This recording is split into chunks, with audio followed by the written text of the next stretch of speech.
जय माता दी, जय माँ कामाख्या। कामाख्ये वरदे देवी नीलपर्वतवासिनी तम देवी जगत माता योनि मुद्रे नमस्तुते। कामाख्ये काम संपन्ने कामेश्वरी हर प्रिय काम नाम देहि में नित्यम कामेश्वरी नमस्तुते। ओम सर्वमंगल मांगल्ये शिवे सर्वासाधिके शरण्ये त्र्यंबके गौरी नारायणी नमस्तुते। ओम जयंती मंगला काली भद्रकाली कपालिनी दुर्गा क्षमा शिवा दात्री स्वाहा सदा नमस्तुते। सत्यवाणी देवराधा ट्रस्ट की ओर से बहुत ही महत्वपूर्ण ज्ञान आपको आज बताया जा रहा है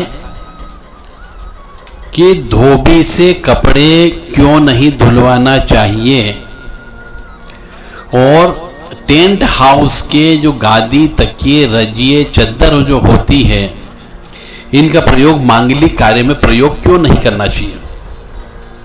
इसके पीछे से आपको क्या दुख तकलीफ प्राप्त होती है। आप कहेंगे हमने किसी को कोई परेशान नहीं किया, किसी की हाय नहीं ली, किसी की बद्दुआ नहीं ली, परंतु हमें भगवान कष्ट क्यों दे रहा है, क्यों जिनजिन्नाट पीछे लग जाते हैं, क्यों प्रेत चुड़ैल डाकन हमारे घर तक चली आती है। इन सब के पीछे का रहस्य के दो कारण हम बताने जा रहे हैं कि कोई भी मनुष्य हो या साधक हो उसके धोबी से कपड़े नहीं धुलाना चाहिए, क्योंकि धोबी सूतक के कपड़ों के साथ साथ आपके कपड़े भी धोता है। अब सूतक के कपड़े का मतलब हो गया, सूतक के कपड़ों का अर्थ होता है मरे हुए व्यक्ति के कपड़े, या जिसके यहां मौत हो जाती है उसके यहां जब शुद्धता होती है तीसरे दिन, एकादश 11वें दिन, 13वीं के दिन, तो वो कपड़े भी धोबी धोता है और उन कपड़ों के साथ में आपके कपड़े भी धोता है, हॉस्पिटल के कपड़े भी धोता है। जिस बिस्तर के ऊपर व्यक्ति की मौत हो गई वो कपड़े भी धोता है, और ऐसे हॉस्पिटल के कपड़े भी धोता है जहां पर जच्चे बच्चे का काम होता है, वो पूरा सूतक का काम है, तो वहां के कपड़े भी आपके कपड़ों के साथ में धोता है। तो उन कपड़ों को, और दूसरी बात है इन कपड़ों को वो हमेशा नाले में धोता है। आज के जमाने में नदी बची ही नहीं, तालाब बचे नहीं, तो नालों में, शहरों में हम देखते हैं बहुत से नालों में ये धोबी लोग वहां पे कपड़े धोते हैं और सुखाकर प्रेस करके आपको ला करके दे देते। तो सूतक के कपड़ों के साथ साथ आपके कपड़े भी धोते हैं और वो प्रेस करके आपके घर तक चले आते हैं, तो उसके अंदर भी अशुद्धता होती है, नकारात्मक ऊर्जा होती है। और जब नकारात्मक ऊर्जा रहती है तो वो नकारात्मक ऊर्जा उन कपड़ों के साथ में आपके घर के अंदर प्रवेश कर जाती है। अब आप कहेंगे कि साहब हम तो शुद्ध कपड़े पहन रहे, धुले हुए कपड़े पहन रहे, साफ स्वच्छ कपड़े पहन रहे, फिर उसमें अशुद्धता कैसे। तो अशुद्धता जो मैंने बताया कि वो सूतक के कपड़ों के साथ धोकर के लेकर के आए, कोई ड्राई क्लीनिंग थोड़ी की उसने। मासिक धर्म के दौरान रहते हुए भी स्त्रियां कपड़े पहनती हैं, उन कपड़ों को भी ये धोबी लोग धोते हैं और आपके कपड़ों के साथ में ही धोते हैं। तो वो कपड़े शुद्ध कैसे हो सकते हैं, नहीं हो सकते हैं। और उन कपड़ों को पहन करके जब आप जाते हो तो आपके साथ नकारात्मक ऊर्जा साथ में जाती है, नेगेटिव एनर्जी आपके साथ में चलती है, आपके कार्य सफल नहीं हो सकते। इसलिए मेरा आपसे निवेदन है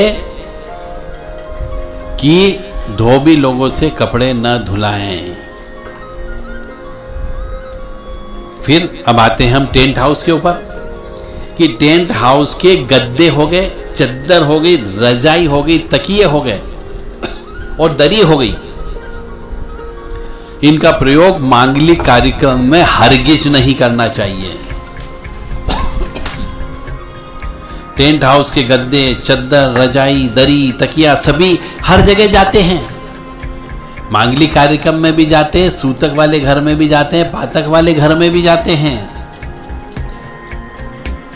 और सभी मनुष्य इनका प्रयोग करता है।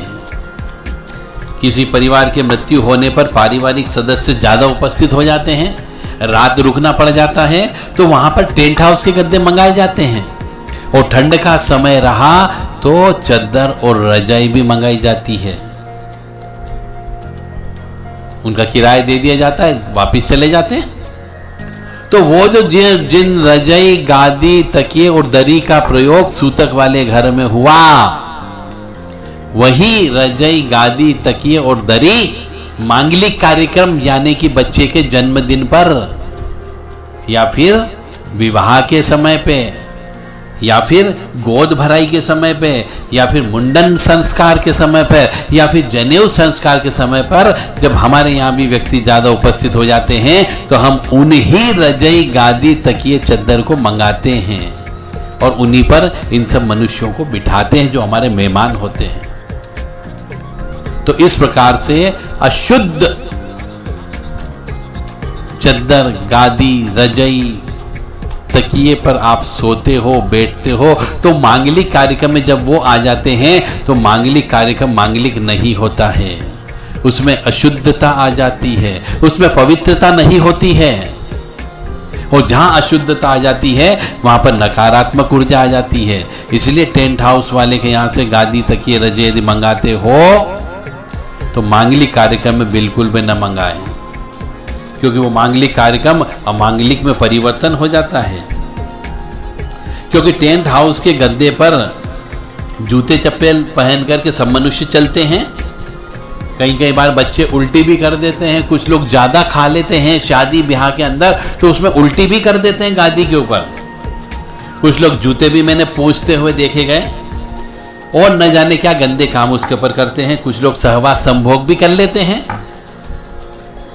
और वही गद्दे और वही दरी जब दूल्हे दुल्हन के फेरे का समय होता है, पूजा का समय होता है, उस समय पे उन्हीं को गादी, तकिए बिछा दिए जाते हैं आसन के रूप में, इसके ऊपर बैठिए और उसके ऊपर बैठ करके वो अपने कुल देवी देवता की पूजा करते हैं।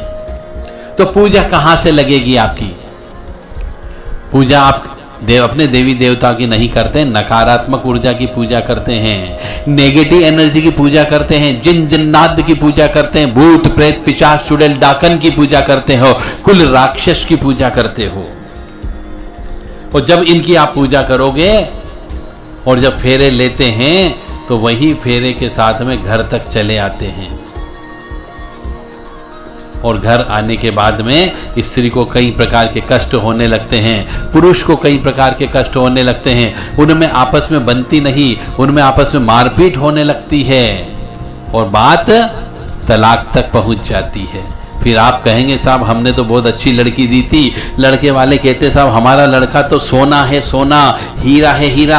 आपकी लड़की ने गलती की, गलती किसी की नहीं है, गलती आपकी और आपकी सोच की है, आपकी समझ की है। मैंने जो कहा इस बात को समझने का प्रयास करिएगा कि यदि आप अशुद्ध आसन के ऊपर बैठ करके भगवान की पूजा करोगे, क्योंकि दूल्हे दुल्हन जब पूजा करते तो भगवान की तो पूजा करते हैं, और जब भगवान की पूजा अशुद्ध आसन पे बैठ के करते हैं, कलश की पूजा करते हैं, गणुई गणेश की पूजा करते हैं, कलश की पूजा करते हैं, अपने कुल देवी देवता की पूजा करते हैं, तो वो आसन शुद्ध कैसे हो सकता है? नहीं हो सकता है। और जब आसन शुद्ध नहीं होगा, अशुद्ध आसन पे बैठ करके भगवान की पूजा करोगे तो अशुद्ध भगवान की पूजा की, अपवित्र भगवान की पूजा की, यानी राक्षसों की पूजा की। और जब राक्षसों की पूजा करके आप अग्नि के समक्ष फेरे लेकर के आते हैं तो घर के अंदर क्लेश की उत्पत्ति होती है। मानो या न मानो, यह बात बिल्कुल पूर्णतः सत्य है। मुझे उम्मीद है आपको मेरे तर्क वितर्क समझ में आए होंगे।